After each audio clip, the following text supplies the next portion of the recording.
The significance of books in Ray Bradbury's Fahrenheit 451 is that they are forbidden material. Because of conflicts in the past, books are now banned from society and are known as something to be shunned and burned. Firefighters are now assigned to eliminate not only the threat of information that books provide to society, but also people that refuse to follow the standard rules enforced by officials. Books provide a gateway not only to knowledge, but also the right to freedom of speech.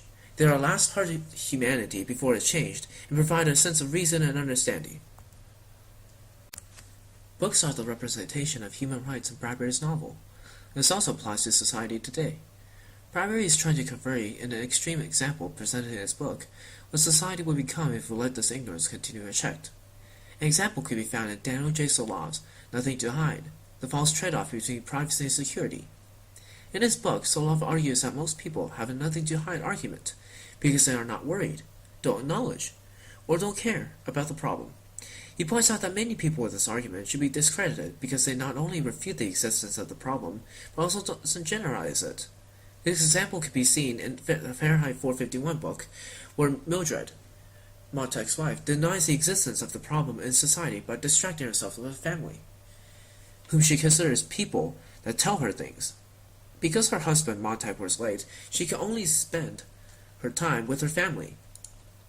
Because of this, Mildred essentially brainwashes herself with the point where she begins to forget about important details, such as when her neighbor Clarice McCullen was ran over by a car.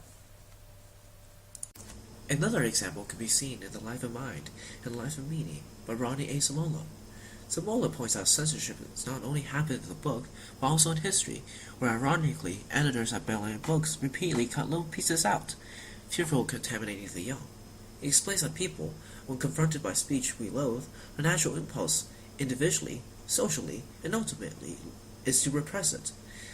Zamolo uses the example of Beatty quoting that fact that people prefer safe speech, not hate speech, than pleasure and temptation. The significance of both texts lies in the refutation of the nothing to hide argument by Solov, and how people are fearful of hate speech compared with safe speech by Zamolo. When contrasted with each other, the arguments are drastically different. However, the similarities between both is that in disapproving the nothing to hide argument, Solov uses the ignorance of people compared with the willing ignorance that they exhibit when confronted with speech which they disapprove of. In society, there are two kinds of people, those who are ignorant and those who choose to become ignorant. When faced with an argument that they disapprove of, some people choose to become ignorant simply because they do not agree with a topic.